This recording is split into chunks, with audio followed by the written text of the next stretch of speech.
오늘 저희는 열왕기상 1장을 함께 읽었습니다. 오늘 말씀을 통해서 또 깨닫는 은혜와 응답받는 축복이 넘쳐나게 되시기를 바랍니다. 우리가 지난주까지 오랜 시간에 걸쳐서 사무엘상 하를 함께 읽고 나눈 시간을 보냈습니다. 사무엘서는 이스라엘의 건국과 다윗 왕이 왕위에 오르고 나라를 하나님의 뜻에 따라 이끌었을 때 얼마나 형통함을 받으며 그 결과가 나라가 부강해지고 백성들은 풍요롭고 안전하게 살 수 있는가를 모범적으로 보여주는 그러한 내용이 사무엘 상하에 잘 기록되어 있습니다. 그런데 그런 다윗 왕이 또 완벽하지는 못해서 범죄함으로 죄의 대가 곧 하나님의 보응이 다윗의 삶의 후반부에 계속되므로 다윗 왕이 자신이 이룬 것 같은 이 엄청난 결과로 인해서 교만해지지 않고 겸손과 또 하나님을 의지하는 삶을 살아가는 그런 계기로 또 하나님께서 삼으셨다고 하는 것입니다.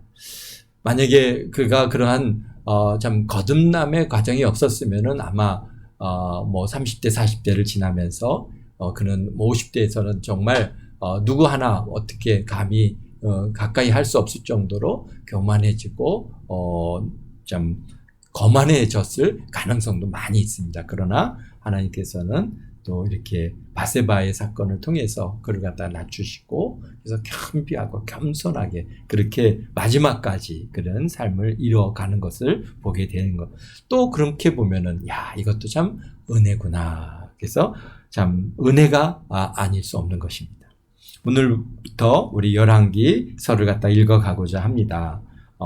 열왕기에는 통일왕국 시대와 그 다음에 다윗 왕과 솔로몬과 또 남유다의 분열 왕국인 남유다와 남유다의 20명의 왕 그리고 북이스라엘의 19명의 왕 그래서 총 41명의 왕의 이름과 업적들 또 생애를 기록하고 있습니다. 열왕기를 통해서 왕들이 무슨 일을 했나 또 어떤 왕들은 참 위대하고 또 어떤 왕은 참 대단하고 또 어떤 왕은 너무 못됐고 여러 가지 반응들을 있을 수 있습니다. 그런데 우리가 열왕기를 읽으면서 관심을 무엇에 두어야 하느냐 하는 것은 바로 열왕기를 기록한 주요 목적이 뭔가? 하나님께서는 왜 열왕기를 갖다가 기록하게 하셨을까? 그냥 왕의 삶이 참 이렇게 살았더라. 이런 걸로 우리에게 이스라엘의 그 41명의 왕들을 갖다가 소개시켜 주시기 위해서 열왕기를 기록하게 하셨을까? 아마 그것은 아니라고 생각이 됩니다. 그래서 왜 북이스라엘 남유다와 왜 열왕기를 갖다가 기록하게 하셨는가 하는 주요 목적은 이제 뭐냐면요. 왜 북이스라엘 또 남유다 왕국이 망했나라고 하는 것에 어떤 주요 관점이 있습니다. 참 그래서 그 답을 찾기 위해서 열왕기를 기록하고 있다고 하는 목적을 우리가 항상 늘 마음의 염두에 두고 열왕기를 읽어 가야 하는 것입니다. 그러기에 그런 기록 시기가 굉장히 중요하죠. 왜 우리가 망했는가? 왜 우리가 하나님께서 우리를 택한 민족 아닙니까? 선민이잖아요. 하나님께서 우리와 함께 하시는 그런 이스라엘이라고 하는 나라가 왜 망했는가? 이걸 갖다가 그 이유를 찾기 위해서 사실 열왕기를 기록하고 있습니다. 그런데 그러면 언제 기록했기에 그것을 갖다가 그런 생각을 가졌는가 할 수 있는 거죠. 근데 열왕기 25장 마지막 장에 또 27절부터 마지막 절까지 유다 왕이었던 요아킨, 그러니까 19대 왕이죠. 남유다의 19대 왕인 요아킨이 어떻게 돼 있어요? 바벨론으로 끌려가지고 감옥에 갇혀 있었거든요. 옥에 갇혀서 포로로 끌려가서 옥에 갇혀 있다가 37년 만에 옥에서 풀려나서 그의 지위를 높여준 사건까지 우리가 기록하고 있습니다. 한번 볼까요? 우리 열왕기 하 25장 27절에 이렇게 기록하십니다. 유다 왕 여호와긴이 사로잡혀 간지 37년 곧 바벨론의 왕 예월무로닥이 주의한 지 원년 12월 그달 27일에 유다의 왕 여호와긴을 옥에서 내놓아 그 머리를 들게 하고 그에게 좋게 말하고 그의 지위를 바벨론 그와 함께 있는 모든 왕의 지위보다 높이고 그의 제수의 복을 벗게 하고 그의 일평생 항상 왕의 앞에서 양식을 먹게 하였고 그가 쓸 것을 날마다 왕에게서 받는 양이 있어서 종신토록 끊이지 아니하였더라 라고 그렇게 기록하고 있습니다. 그러니까 이 열왕기가 언제 기록되었다는 것을 우리가 알 수 있어요? 바로 지금 이 사건 이후에 기록된 것이죠. 그러니까 이 사건까지 기록됐다는 것을 봐서 지금 오늘 이제 다윗 왕이 솔로몬에게 왕위를 갖다 물려주는 사건부터 시작해서 이제 마지막 19대 왕이었던 여호와긴이 바벨론으로 끌려갔다가 거기서 37년 동안 옥살이를 하다가 그가 이제 회복돼서 이제 지금 지위를 높여주는 이런 사건까지 이렇게 기록한 것으로 봐서 바벨론 포로 생활이 70년으로 본다면은 그러면 포로 생활의 절반이 지나고 나서 이루어진 사건까지 기록으로 지금 남기고 있습니다. 그래서 이 성경을 갖다가 이 열왕기를 기록한 시기가 포로 생활 후반부에 열왕기가 기록되었음을 우리가 알 수 있는 것이죠. 만약에 그 전에 기록했다면은 그냥 왕의 그런 이렇게 그런 뭐랄까요? 그 생애를 갖다 그냥 기록 형태로 남겼다면은 아마 포로로 끌려간 이후의 삶은 기록으로 남지 못했을 겁니다. 그런데 그게 아니고 그 포로로 끌려간 이후에 그 포로에 끌려갔던 사건이 37년 만에 여호와긴이 회복되는 그 사건까지 보면서 그것을 기록으로 남기고 있습니다. 그리고 놀라운 것은 이 내용이 또 어디에 또 그대로 있냐면요. 예레미야서 52장 31절에 아주 동일한 내용이 기록되어 있습니다. 예레미야서 우리 한번 찾아볼까요? 예레미야서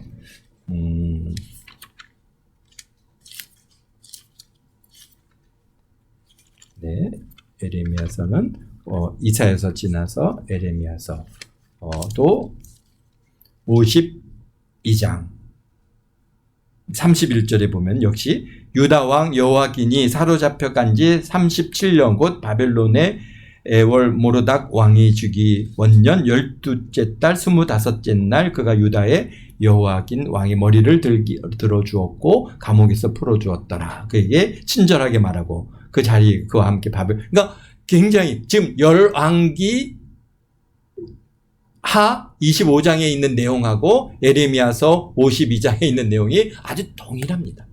동일하게 단어까지도 문장의 형태까지도 그렇게 동일한 것을 보아서 이게 예레미야서도 그때 그러니까 열왕기를 바벨론으로 끌려간 그런 포로 기간 중에 그렇게 완성되어졌다. 그러니까 또 한편으로 보면은 지금 열왕기를 기록한 저자나 예레미야서를 기록한 저자가 비슷한 사람이었겠다라고 그렇게 동일 인물일 가능성이 높다 그렇게 보아지고 있습니다. 어쨌든 포로 생활 후반부의 유대인들 사회에 큰 각성이 오기 시작했습니다. 그 전에는 정말 어떻게 했습니까? 정말 노예와 같이 그렇게 살았기 때문에 뭔가 이게 생각을 갖다가 바꿀 그런 시간적 여유가 없었지만 이제 후반부에 들어오면서 좀 이제 그러한 대우도 받게 되고 모든 환경들이 이제 좋아지면서 그러면서 이제 하나님을 앞에 기도합니다. 왜 우리가 망했는가? 왜 우리가 망했는가에 대한 답을 찾기 위해서 이제 이 열왕기서를 열왕들의 삶과 당시의 이스라엘 백성들의 삶을 다시 되돌아보면서 열왕기를 갖다 쭉 기록하고 그러면서 뭘 발견합니까? 우리가 발견할 것과 동일한 내용들을 발견하는 거죠. 뭘 발견했습니까? 우리가 여호와 하나님을 버리고 죄를 지었기에 이렇게 되었구나라고 하는 것을 발견하는 것이죠. 또 그것을 알게 하기 위해서 열왕기서를 기록하고 있는 겁니다. 그래서 자신들의 신앙을 점검하고 각성하는 기회로 삼기 위해서 열왕기서를 기록하고 있습니다. 그러니까 열왕기서를 갖다 줄이면서 왕들이 무슨 일이 있다, 무슨 사건이 있었다, 이런 것들이 사실 중요한 게 아니라 정말 하나님의 뜻 안에서 하나님을 버리고 하나님을 배반하고 하나님을 버리게 되면은 하나님께서는 심지어 어떻습니까? 그러니까 그래서 열왕기를 읽어가면서 우리에게 보여주는 이스라엘 왕들의 죄와 과오를 어떻게 했어요? 과감 없이 솔직하게 기록하고 있는 겁니다. 모든 나라들이 자기 나라의 역사를 갖다가 기록하면은 다 어떤 역사를 기록합니까? 다 어떻게 성공한 역사를 기록하죠. 그래서 뭐 정말 요즘 말로 하면 국뽕에 차가지고 우리가 막 이렇게 전쟁에서 이겼다 이런 내용들을 갖다가 주로 이제 기록을 갖다가 해서 우리나라 이렇게 좋은 나라다 말하지만 성경은 왕들의 죄악을 솔직하게 기록하고 있습니다.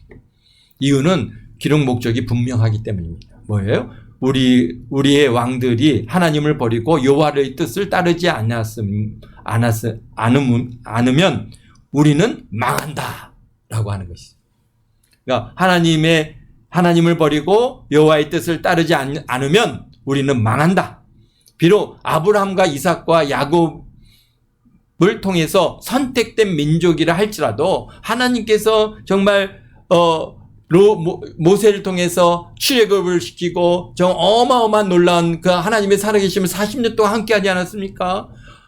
그 다음에 사실 오늘의 이 이스라엘이 있기까지는 모든 전쟁에 하나님께서 간섭해 주셔서 그들을 갖다 이기게 하시고 지금 오늘에까지 와 있는 이런 상황인데, 그런데 그렇게 선택되고 하나님께서 함께 하셨던 그런 민족이라 할지라도 하나님께서 버리시면 바벨론의 노예가 돼서 처참한 삶을 우리와 우리의 자손들이 살아가게 된다라는 것을 지금 이 열왕기를 통해서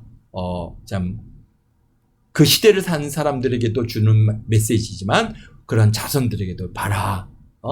이렇게 하나님께서 지금 다윗과 솔로몬은 정말 그 시대의 최고의 국가를 이루지 않았습니까? 그렇지만은 그러나 하나님을 버리니까 정말 얼마 가지 않아서 나라가 망해서 노예로 팔려가고 처참한 삶을 살아가고 매 맞고 끌려가고 죽임당하고 가가지고 뭐 놀이객감이 되고 막 거기서 그냥 노동과 그냥 처참한 삶을 갖다가 그렇게 헐벗고 그렇게 살아가는 그런 모습을 갖다가 우리가 열왕기상을 통해서 이스라엘 백성들에게 또 자녀들에게 알려주고 있는 것입니다. 그래서 이것을 후손들에게 분명히 전하기 위해서 열왕기를 기록했다고 하는 그 목적을 분명히 알고 읽어가면 이스라엘 왕들의 죄악뿐만이 아니라 거기서 무엇을 발견합니까? 나의 죄와 악도 발견하게 되는 것이죠. 그래서 우리가 뭐 그 왕들만 그런 악을 행하고 그 왕들만 나쁜 자들입니까? 사실 우리가 하나님의 뜻을 버리고 하나님의 그러한 말씀을 따르지 아니할 때 우리가 하나님을 버리면 우리도 얼마든지 우리가 망할 수 있다고 하는 사실을 갖다가 우리가 알게 되는 것이죠. 그래서 정말 그것을 보면서 우리가 회개할 기회를 얻게 되는 줄로 믿습니다. 우리나라 미래도 결국은 우리가 생각할 때는 강한 군사력, 우리나라 지금 군사력이 세계 몇 위다 이렇게 얘기를 갖다가 얘기하지만 또 강한 경제력.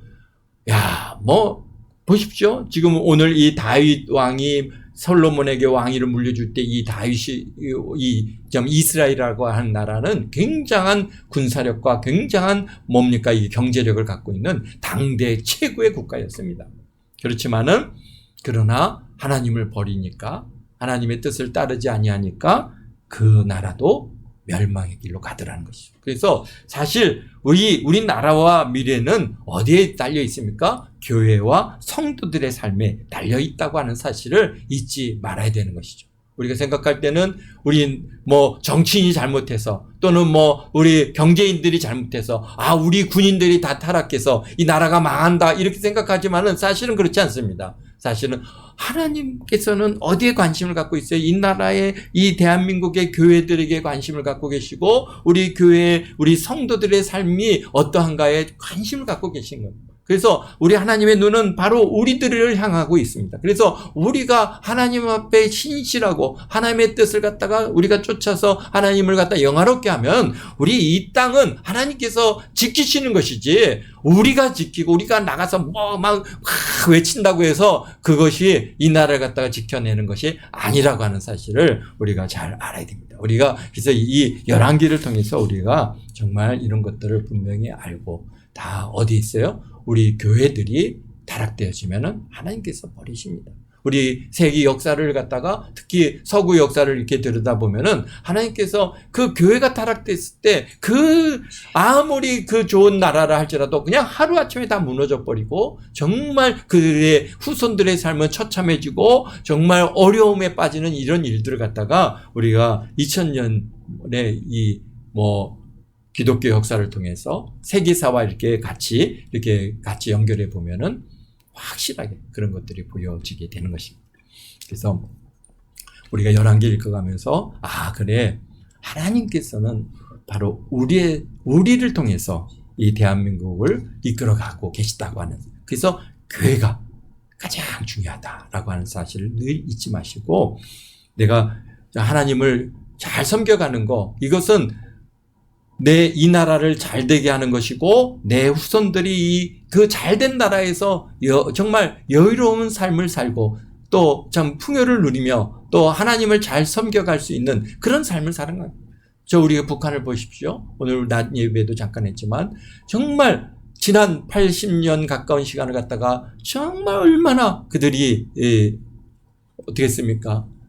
하나님을 아예 잊어버리고 교회를 갖다가 완전히 몰살시켜서 좀 이렇게 좀 처참한 삶을 세계에서 가장 가난한 나라 돼 있지 않습니까? 하나님을 버리니까 얼마나 정말 이 처참한 삶을 살고 있는지 완전히 대비되어 보여주고 있어요. 정말 대한민국은 우리 이 한반도의 이 대한민국과 북한은 정말 대단한 나라입니다. 정말 하나님의 교회를 갖다가 정말 이렇게 성장시키고, 하나님께서 방방곡곡의 교회가 세워지고 그 교회를 통해서 하나님을 앞에 예배하는 이 남한은 하나님께서 정말 이 세계의 10위권 안으로 성장하는 큰 그런 부강한 나라를 만들어주신 이 놀라운 은혜. 그러나 하나님을 버린 저 북한은 세계에서 가장 가난한 나라 아닙니까? 북한보다 더 가난한 나라가 몇 개나 있습니까? 정말 그런 정도로 이렇게 똑같은 시간을 살아왔습니다. 똑같은 이 한반도에서 살았습니다. 우리 민족도 똑같은 한 민족들입니다. 그런데 차이는 뭡니까? 바로 하나님을 버렸느냐 안 버렸느냐. 바로 거기에 큰 대비가 있는 줄로 믿습니다. 그러기에 오늘 열왕기를 읽어가면서 우리가 참 하나님을 버린 이스라엘들은 어떤 결과를 갖고 오는지 우리가 그런 것들을 또 알아가면서 우리 앞으로 우리의 삶이 또 우리 대한민국이 참 우리 손에 달려있다. 이것을 우리가 잘 마음에 새기고, 우리뿐만이 아닙니다. 우리 자손들이 하나님을 잘 섬겨가야 되는 겁니다. 우리 자자손손들이 하나님을 잘 붙들고 하나님의 뜻대로 살아갈 때 우리가 정말 이 영광을, 정말 하나님의 은혜를 우리가 이어갈 수 있는 것이죠. 그렇습니다. 우리 1장입니다. 1장은 다윗이 늙고 그 다음에 솔로몬이 왕이 되기까지의 과정을 이렇게 기록해 주고 계신데요. 여기 1장의 1절에서부터 4절에 보니까 다윗 왕이 늙었고 쇠약해졌음을 보여주고 있습니다. 그래서 우리나라 같으면은 난방이 있잖아요. 난방이 있으니까 나이가 들어도 정말 우리가 난방을 통해서 얼마든지 몸을 따뜻하게 하는데, 사실 지금 이스라엘이나 또 서구나 대부분의 나라들은 난방 제도가 없는 지역들은 어떻습니까? 그들이 다 뭘 써요?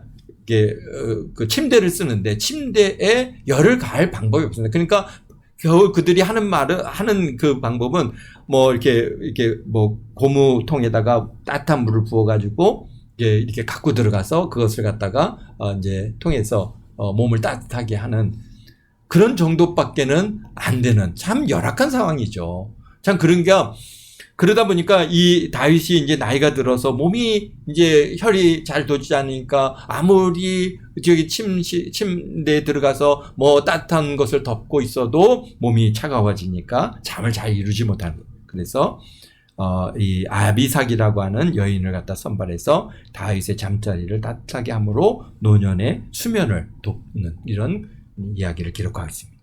근데 당시 다윗의 나이는 몇 살이었을까요? 다윗의 나이는 70세입니다.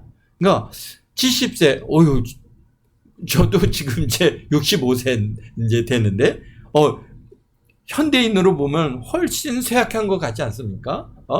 당시 살았던 우리 사무엘 선지자도 몇 세까지 사셨어요? 90세까지 사셨거든요. 그리고 우리가 또 잘 알고 있는 사울왕, 다윗 왕이 바로 앞섰던 사울왕, 그분은 어땠습니까?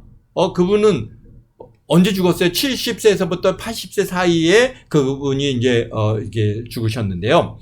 그 사망할 때 어떻게 죽었습니까? 늙어갖고 그냥 뭐 잠자리에 들었는데도 그냥 뭐 몸이 차가워서 이런 여인을 옆에 두어야 할 정도로 그렇게 했습니까? 아닙니다.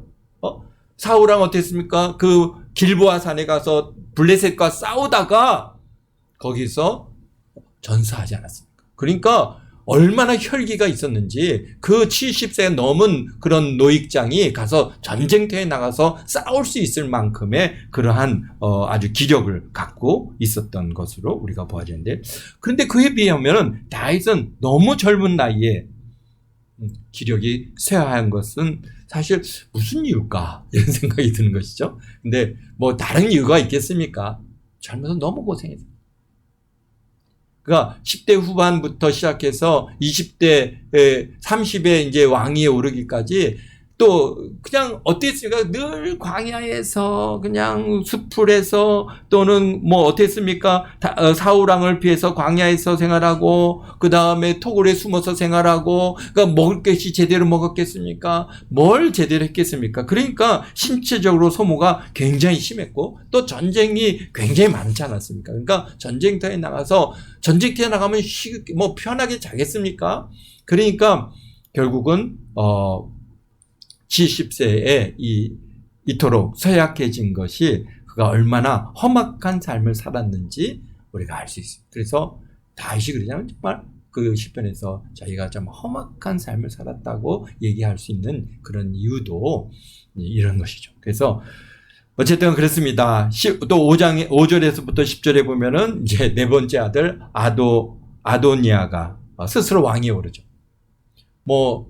그 형이었던 압살론이 죽고 나니까 이제 네 번째 아들이지만 실질적으로 이제 왕위에 자연스럽게 장자와 같은 위치가 돼서 이제 왕위에 오를 수 있는 그런 위치가 됐는데, 좀 기다렸으면 좋을 텐데 기다리지 못하는 거예요. 왜? 이미 솔로몬에게 다윗 왕이 솔로몬을 내 후대 왕으로 세우겠다라고 이미 천명을 하고 있었기 때문에 아도니아는 내가 가만히 있다가는 내가 동생한테 왕위를 빼앗기고 내가 이제 왕위를 차지하지 못할 거다라고 하는 위기감이 있었겠죠. 그러니까 지금 굉장히 형제들 간에 왕위를 놓고 막 지금 아주 급변의 싸움이 있는 것입니다. 왜? 다윗이 그만큼 쇠약해진 것이죠. 다윗 왕이 기세가 있고 세력 정말 그냥 이렇게 거동이 쉬울 정도라면은 이럴 수가 없는 것이죠. 그만큼 이제 다윗 왕이 이제 기력이 세서 누군가 바로 왕위를 이제 물려받아야 되는 그런 상황이 됐기에 아도니아가 이제 스스로 왕이 돼서 근데 아도니아에 대한 이게 여기 평가를 보면 용모가 준수하고 내가 어찌하여 그리하였느냐라고 하는 말을 듣지 않을 정도로 아버지에게 순종하였지만은 사실 주변 사람들과 모의해서 자기 스스로 왕위에 오릅니다. 그런데 8절에 보면은 제사장 사독과 분야냐와 선지자 나단과 시므이와 레이 다윗의 용사들을 제외하고 이렇게 이제 왕위에 모의를 하는데요. 왜 이 사람들을 갖다 제외했을까요? 이 사람들은 이미 다윗 왕이 솔로몬에게 왕위를 갖다가 이제 물려줄 거라는 것을 이미 다 알고 있는 사람들이고, 그 말에 솔로몬을 또 차기 왕으로 그게 추대하고자 하는 그런 인물들이기 때문에 뺐겠죠. 그리고 또 여기에 보면 다윗의 용사들은 다윗의 명령이 없으면 모두 그냥 어떤 거든지 움직이지 않습니다. 누가 뭐 하자 그러면은 이거 뭡니까 이거 다 반역이다 이렇게 생각하는 사람들이기 때문에 사실 그래서 다윗의 용사들은 다 빼버린 거예요. 그래서 요압과 아비아달이 주축이 되어서 반역을 이제 실행합니다. 근데 그것을 갖다가 알았죠. 그래서 나단이 밧세바에게 찾아갑니다.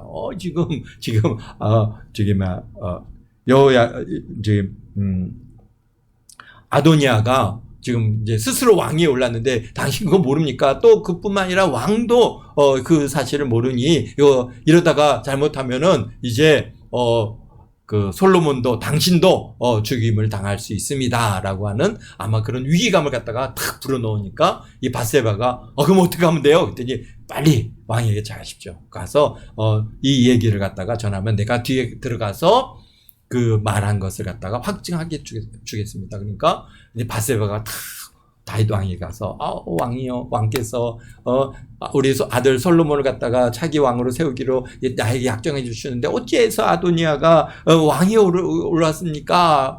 그거 아십니까? 이렇게 되면은 왕께서 이제 돌아가시면 우리는 그냥 다 아도니아의 손에 다 죽임을 당할 수밖에 없는 그런 위기가 있습니다. 막 그랬더니 다윗이 이게 무슨 얘기야? 못 듣던 얘기인데 그러니까 또 뒤에서 선지자 나단이 딱 돌아와서 이 얘기를 갖다 또 다시 확증을 하니까 그래? 그러면 안 되겠다. 그래 그러면은 빨리 가서 여기에 이제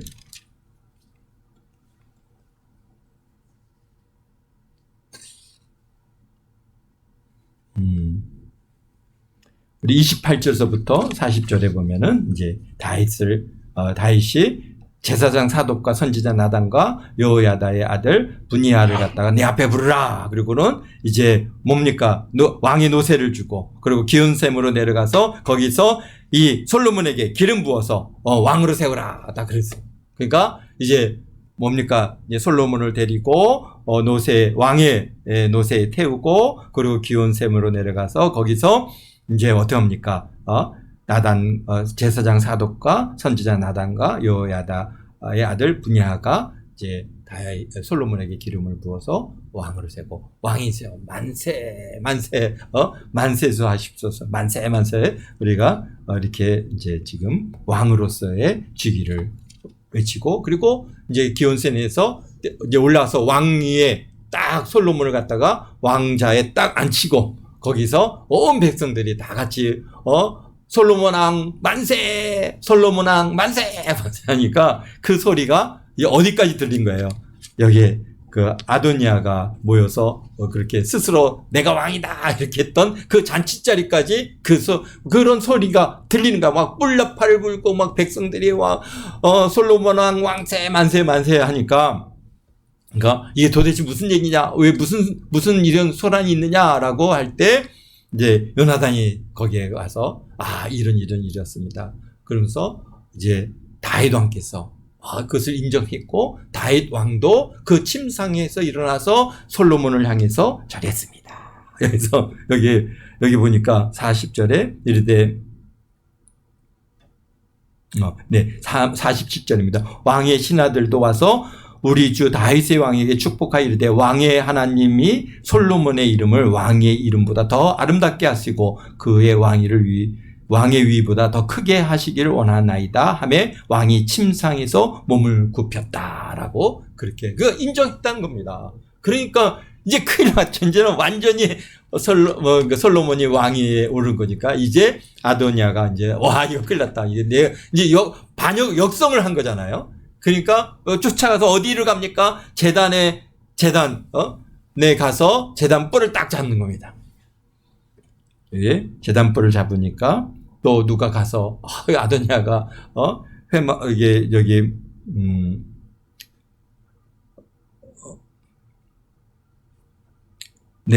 51절에 어떤 사람이 솔로몬에게 말하 이르되 아도니아가 솔로몬 왕을 두려워하여 지금 제단뿔을 잡고 말하기를 솔로몬 왕이 오늘 칼로 자기를 종을 죽이지 않겠다고 내게 맹세하기를 원한다라고 하니까 솔로몬이 그래 너가 착한데 선하면은 너 어찌 내가 너를 죽이겠느냐 그래서 내가 죽이지 않겠다라고 얘기하고 그 이제 아도니아를 불러와서 그러고는 집으로 보내는 사건까지 이제 이렇게 기록해 주고 계십니다. 자, 오늘 말씀을 통해서 우리에게 알게 되는 것은 하나님의 나라는 인간의 야망이 아닌 하나님의 약속을 붙드는 자를 통해서 이루어진다고 하는 것을 다시 깨우쳐 주고 계십니다. 우리 인류 역사도 거짓과 폭력으로 권력을 갖다가 쥐고 자신의 욕망을 마음껏 펼치는 것 같으나 그 결과는 멸망이고 하나님의 선한 뜻이 세상을 이끌어가고 있다고 하는 것을 잊지 말게 되시기를 바랍니다. 이게 우리가 이 세상이 돌아가는 일들, 세상 곳곳에 너무나 악이 많지 않습니까? 하나님, 저런 악한 자들을 왜 이렇게 살려두고 계십니까? 우리가 그에 대해서 하나님의 그런 선한 뜻을 우리가 의심하지 마시고 하나님께서는 분명히 악한 자들은 다 심판하시고 우리가 하나님의 선한 뜻을 이 땅에서 이루어가고 있다고 하는 사실. 그러나 그렇지 못한 가장 중요한 것은 우리 믿음의 사람들이 정말 하나님의 뜻을 갖다가 바르게 드러내 보이지 못한 일로 인해서 하나님의 연단이 있고 고난이 있고 어려움이 있다고 하는 이 사실을 갖다가 성경은 누누이 우리에게 말씀해 주고 계시다고 하는 사실을 우리가 알고 우리 안에서 찾아야 되는 것이지 남에게서 문제를 찾아서는 안 된다 하는 사실을 우리 성경은 우리에게 말씀해 주고 계십니다. 기도하겠습니다. 사랑의 예수님,